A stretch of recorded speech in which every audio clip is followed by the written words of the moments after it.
Olá, meus amores, olá, minhas amoras, mais uma semaninha juntos aqui no YouTube. Espero que essa semana tenha sido muito tranquila, que ela termine muito tranquila para vocês também, tá? E a gente vai continuando aqui, distante, mais pertinho. O importante é a gente estar sempre unido e em casa, hein? Todo mundo em casa bonitinho. Hoje a gente continua o nosso conteúdo de literatura. Hoje a gente dá origem, a gente vê nascer mais uma era literária que é muito importante, que volta e meia pipoca nos vestibulares, tá? E hoje a gente vai aprender sobre essa era que é o Barroco.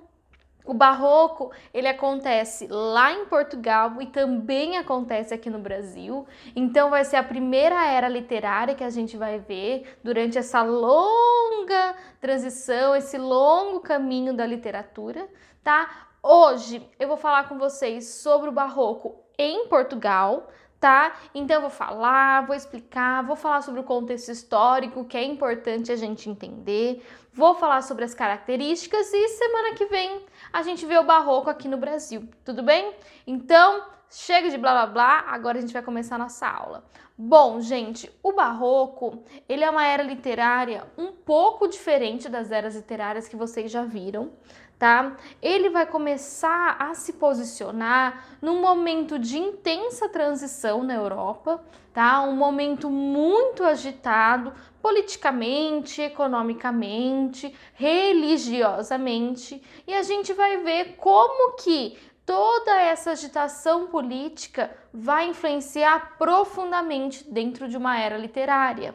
Lembra, eu sempre falo em sala de aula que a gente não pode esquecer que a cultura ela é totalmente influenciada pela política, pela economia, pela sociedade. Então, quando alguma coisa muda desse lado, obviamente a cultura vai mudar. E se a cultura muda, é claro que a literatura, a forma de expressão, a forma como eu me comunico com esse mundo também vai mudar. Tudo bem? Então vamos ver o que estava acontecendo lá em Portugal, que estava uma verdadeira bagunça, que gerou esse movimento chamado Barroco. Então vamos lá. Qual que é o nosso tempo histórico? Bom, em Portugal estava ocorrendo o fim da dinastia de Avis, uma dinastia de reis e rainhas muito importantes, ok? Muito queridos por toda a população portuguesa.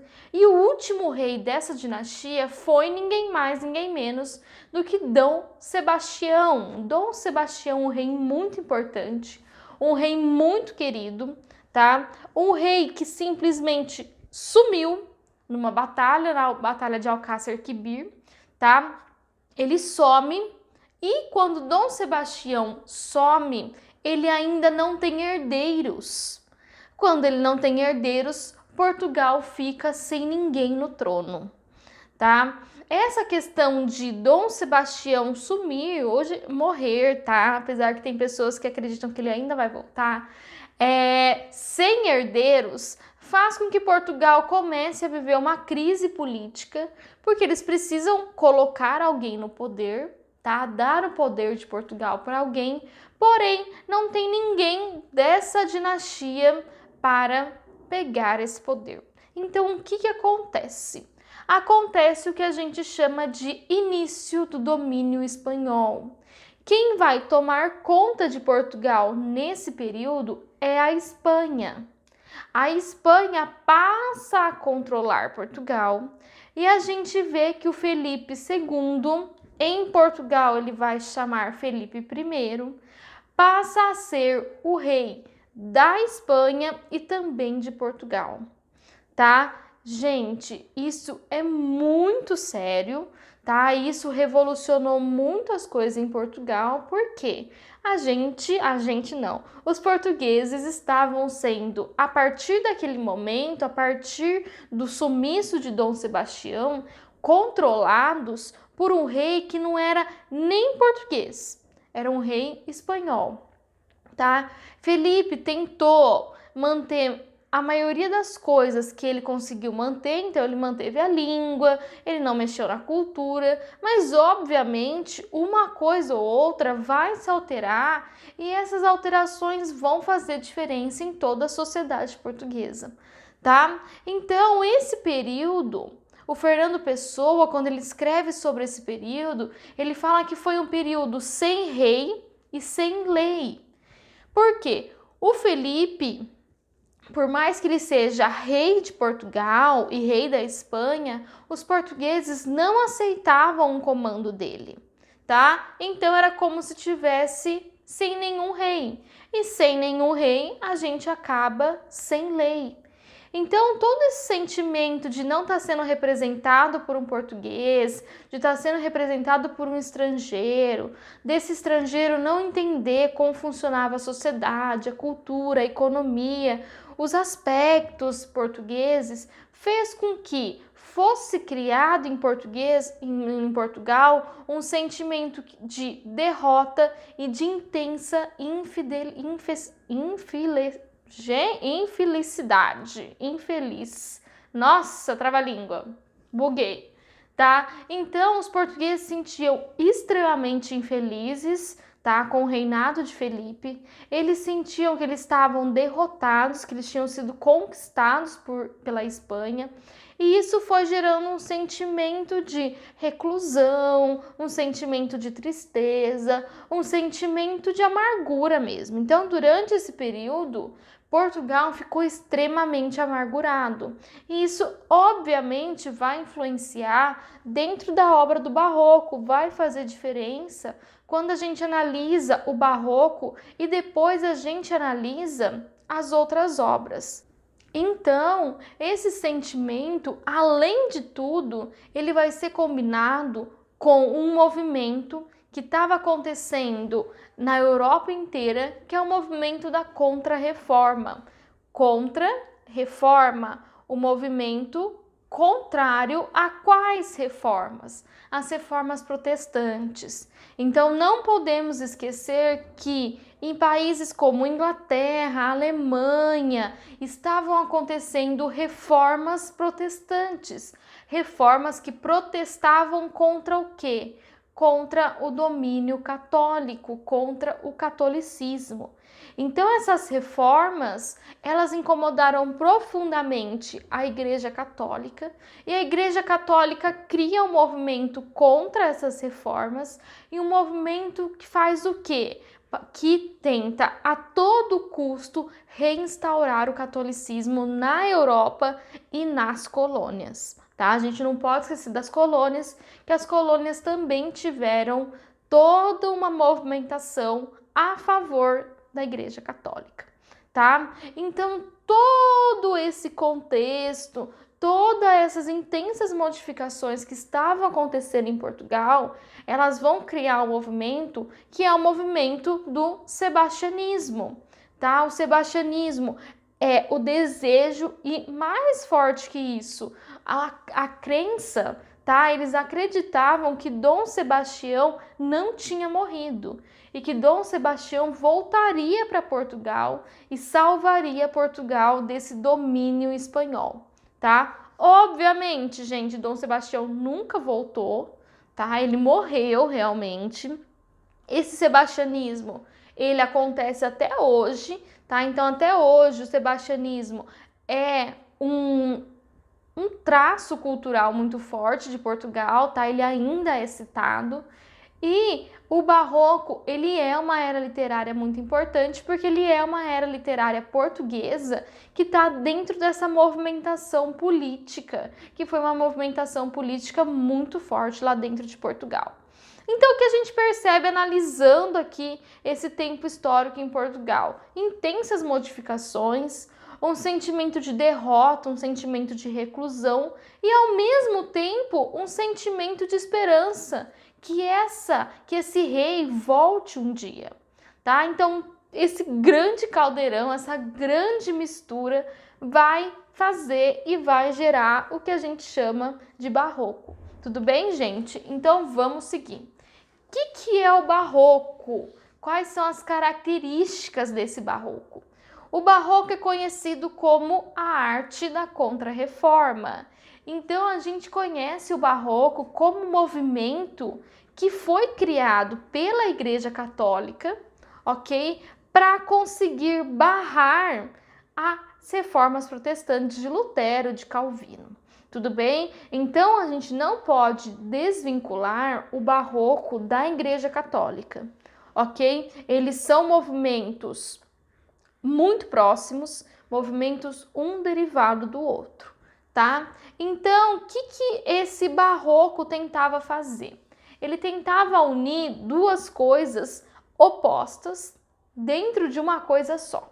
Então, ele tentava unir o teocentrismo medieval, então aquele saber e aquela visão de mundo de Deus no centro do universo, que a gente viu muito na Idade Média, por isso medieval, com o quê? Com o antropocentrismo, homem no centro do movimento renascentista.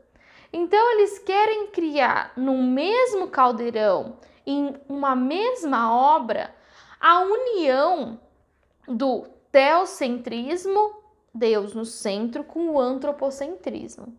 Eles vão tentar fazer isso, tá? Com isso, eles criam obras que são consideradas extremamente exageradas, tá? Obras que ficam nesse, o que está acontecendo, tá? Por quê? Porque eles tentam unir, duas coisas muito opostas, tá? Muito separadas, mas essa é o objetivo, a função do barroco, tá? Eles querem revalorizar esse teocentrismo que ficou na Idade Média. Esse teocentrismo ele foi apagado com o início do Renascimento, com o início do classicismo. Lembra que eu falei do classicismo de Camões, tá? Então eles querem retomar esse teocentrismo que ficou lá no passado, na Idade Média, esse amor ao Deus, esse Deus no centro de tudo, Deus no centro da vida do ser humano. Eles querem retomar todos esses valores e trazer para essa era literária, tudo bem? Com isso, vai ser uma era literária focada pelo desequilíbrio, tá? Por quê? Tudo que o classicismo foi extremamente equilibrado, utilizou formas clássicas, utilizou a estética do perfeito, número áureo, tudo que o classicismo tentou ser de equilibrado, o barroco conseguiu ser de desequilibrado. Por que desequilibrado, gente?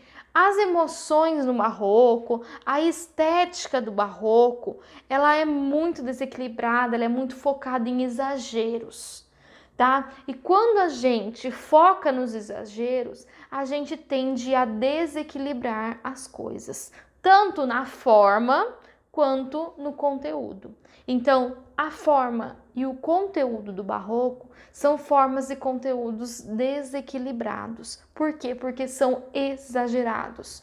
Uma pessoa, quando ela é exagerada, ela tem um desequilíbrio, tá? Por que um desequilíbrio? Porque as emoções, elas fluem, elas vão do alto a baixo muito rápido. Isso é um desequilíbrio, tudo bem? A gente vai ver um particularismo, tá? As obras são muito particulares, isso é uma característica importante do barroco, tá? Então elas não vão tratar do geral como no classicismo foi tratado. Elas vão muito no particular do autor. A gente vê o autor muito mais próximo, muito mais interno. Isso é o particularismo do barroco, tá? E, além disso, nós vemos a insegurança existencial. O que é uma insegurança existencial? A insegurança existencial é o medo da existência. Por que esses autores, por que esses seguidores do barroco têm o medo da existência? Porque eles têm medo de pecar, ok, gente? Então, quem vivencia o barroco extremamente profundo restaura esses valores de pecado que tinham ficado quietinhos lá na Idade Média. Então a gente vê a volta do medo do pecar, a volta do medo do juízo final dentro dessa era literária. E se eu tenho medo de pecar e eu tenho medo do meu juízo final, eu vou ser inseguro com as decisões da minha vida, porque eu nunca posso ir 100% na emoção ou 100% na vontade, porque eu posso estar pecando, eu posso estar cometendo erros e esses erros serão julgados no meu juízo final, tá? Então é por isso essa insegurança do viver. Tudo bem até aqui? Então vamos para as características, a gente já entendeu um pouco como que funciona esse barroco, agora a gente vai entender as características que formam esse barroco. Então vamos lá.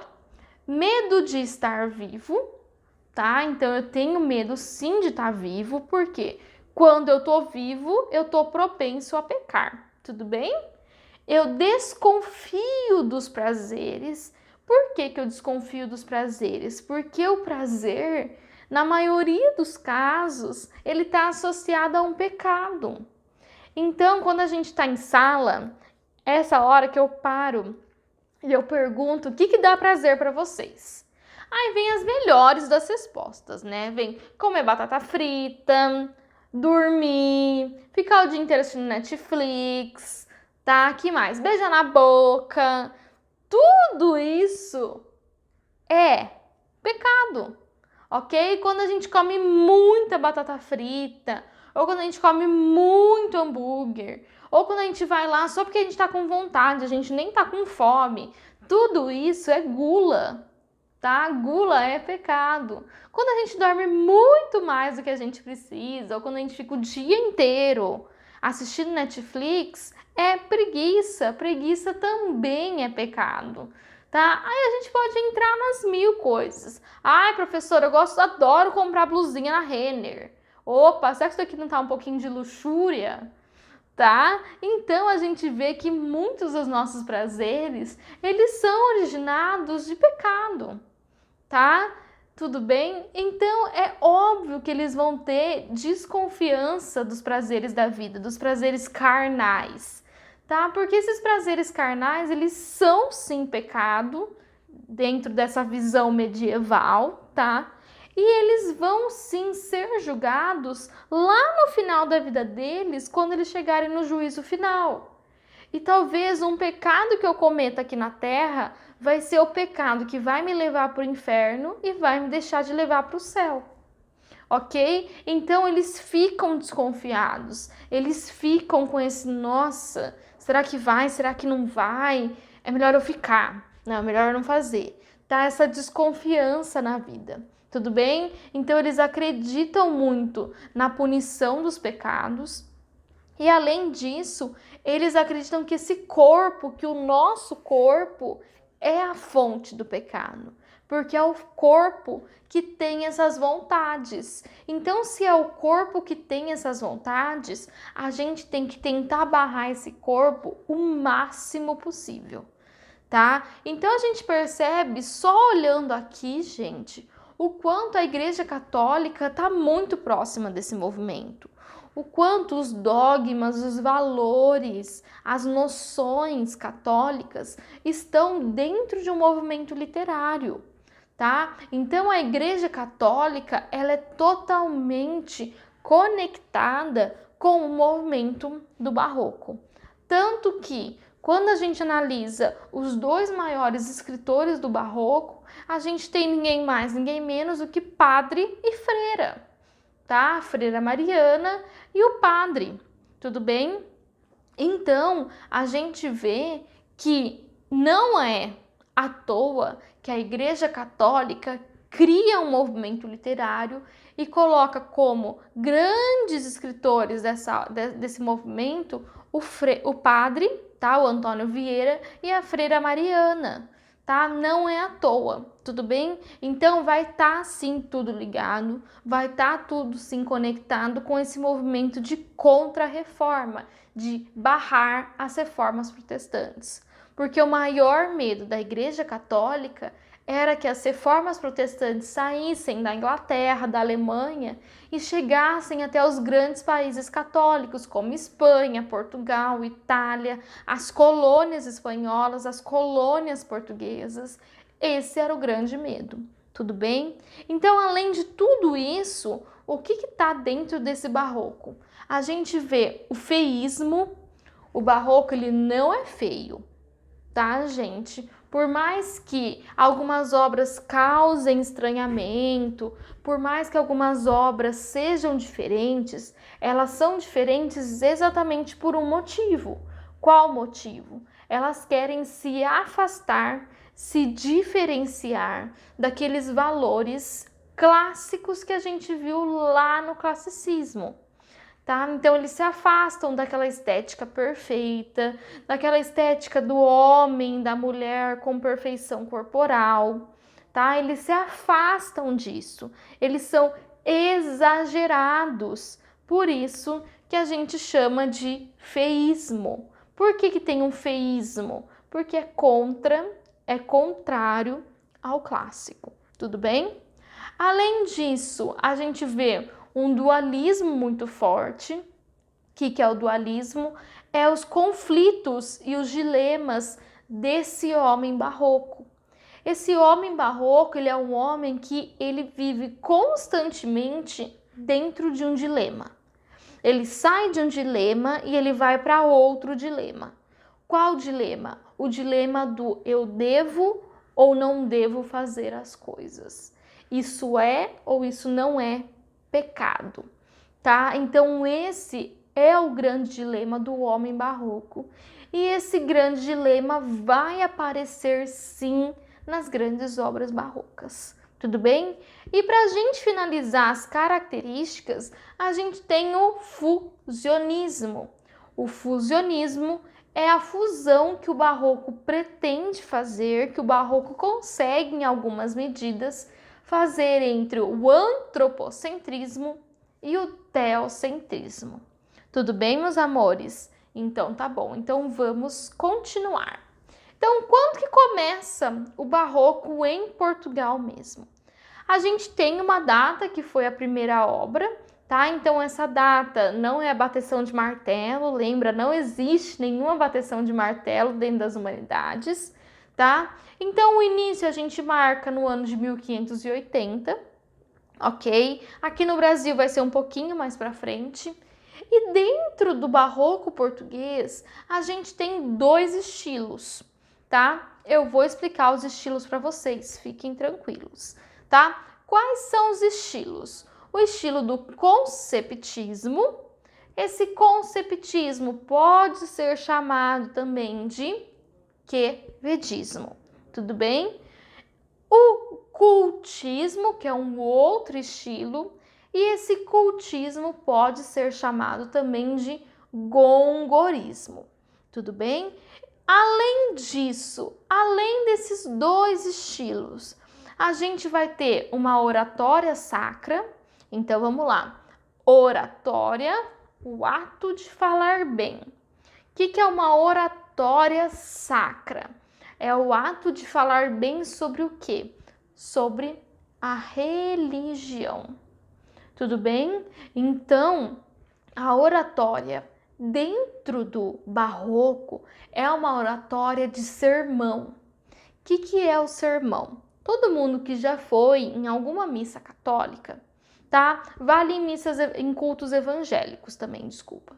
Tá, gente? Sempre vai ter um momento que o celebrante, seja padre, seja pastor ou pastora, vai ter a hora da palavra, que é a hora onde esse celebrante, tá? Onde esse indivíduo vai fazer uma reflexão, ok? Então, isso é oratória sacra. São os sermões, são as reflexões que esses líderes religiosos fazem, ok? Então, na missa católica é logo depois da homilia, ok? Antes da comunhão, tá? Que é o horário que o celebrante, que é o momento onde o celebrante, que o padre, ele vai fazer toda aquela reflexão, tá? Então, isso é oratória sacra, tudo bem?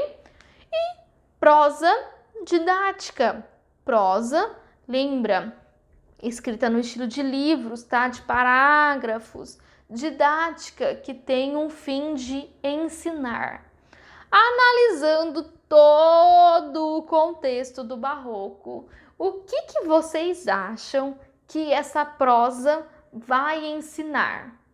Obviamente, os conceitos e os valores católicos, tá, gente? A gente não pode desassociar, separar o Barroco da Igreja Católica, tá? Então, essa prosa didática vai ser, sim, o ensinamento, os escritos para ensinar as pessoas sobre o catolicismo, sobre os pecados, sobre os dogmas, sobre as punições, sobre as histórias, tá? Sobre Jesus Cristo, sobre Deus, tudo isso, tudo bem? Então a gente tem uma oratória, que são os sermões, e a gente também tem uma prosa didática, que são livros para o ensinamento da doutrina, tá, cristã. Tudo bem até aqui?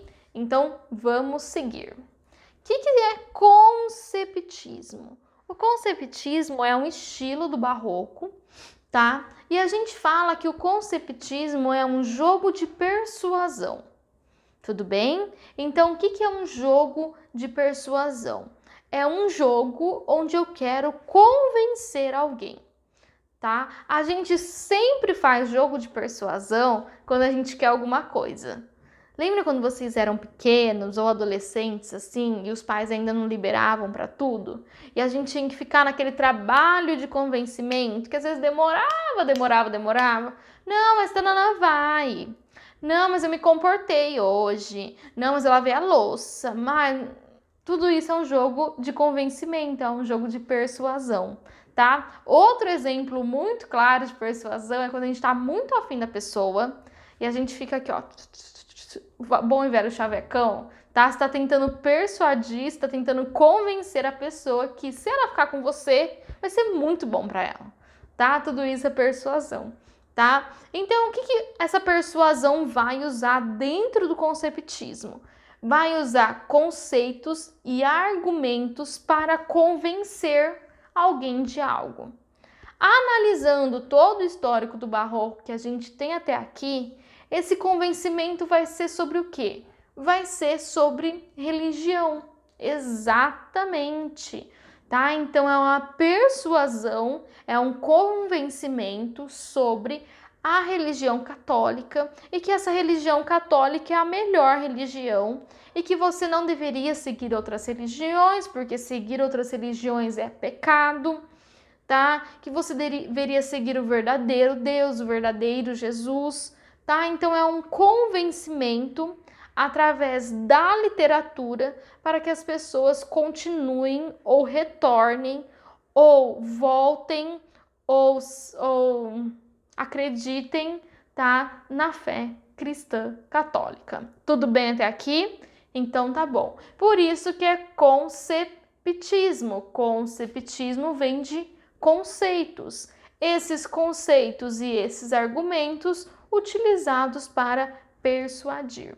Muito próximo do que vocês fazem na argumentação de vocês dentro da dissertação, tá? Através de argumentos, através de conceitos, vocês têm que convencer o corretor que o posicionamento de vocês está certo, que o posicionamento de vocês é científico. Tudo bem? Então tá bom. Então a gente já viu o conceptismo, a gente vai ver agora o cultismo, tá? Se o conceptismo era um jogo de persuasão, o cultismo é um jogo de imagens, é um jogo de sensações, tá? Então essas obras, eles vão utilizar imagens, eles vão utilizar sensações para convencer as pessoas também, tá? Então eles utilizam basicamente metáforas, hipérboles, figuras de linguagem, tá? E criação de descrição, eu descrevo para que eu leve a sensação para o meu leitor, tá? Então, essas sensações, essas descrições, essas metáforas e essas imagens que vão sendo criadas através dessas figuras de linguagem, elas têm que convencer, elas têm que tocar o leitor, Sabe quando isso acontece de uma maneira muito, muito bem feita? Quando a gente descreve uma situação para algum amigo nosso ou amiga nossa, tá? Então, dependendo da forma como a gente descreve, é uma descrição tão perfeita e tão real que a pessoa começa a sentir assim como a gente sentiu. Isso é um jogo de sensações. Tá? Então, sabe quando vocês escrevem aquele lanche maravilhoso que vocês comeram e vocês falam, nossa, mas o hambúrguer estava perfeito. O pão, ele não tava um pão molenga, ele tava um pão meio tostadinho. E você fala, nossa, que vontade! Parabéns, você acabou de ter um cultismo. Tudo bom? Tudo bom? Você acabou de ter um estilo cultista. Tá, gente? Então, são técnicas de escrita, tá? Tanto cultismo quanto conceptismo, para convencer, para aproximar esse leitor. Tudo bem? Quem leu Harry Potter sabe exatamente do cultismo. Ela utiliza muito a descrição para que ela consiga levar o leitor dela, tá, para um cenário que ele talvez nunca tivesse imaginado, que é Hogwarts. Tá? Ou a Floresta Proibida, ou todos os cenários que aparecem. Então a gente vai descrevendo, quando a gente descreve, a gente leva o nosso leitor ou o nosso ouvinte para lá. Tudo bem, meus amores? De barroco português, era isso que eu precisava passar para vocês, tá? A próxima aula é barroco brasileiro. Nele eu vou falar do Padre Antônio Vieira. Ai, Marina, mas ele não é português? Por que você fala dele no barroco brasileiro? Sim, ele é português, tá? Porém, ele vive muito tempo no Brasil. Então, eu prefiro trazer ele junto com o Gregório de Matos, um outro autor brasileiro, tá? E falar os dois de uma vez. Eu acho que fica mais didático, tá bom? Então, semana que vem a gente vê esse barroco brasileiro, eu retomo as características com vocês, a gente entende o momento histórico que o Brasil estava passando, a gente entende por que esse barroco foi levado para uma colônia, porque o Brasil ainda era colônia, tá? E por que esses dois artistas são tão importantes para o barroco brasileiro. Tudo bem? Espero que vocês tenham gostado, espero que vocês estejam bem, sintam o meu carinho, sintam o meu abraço, sintam o meu beijo com vocês, tá? Estou com muitas saudades, fiquem bem, fiquem em casa, tá? E logo, logo estaremos todos juntos. Um beijo, até semana que vem, meus amores!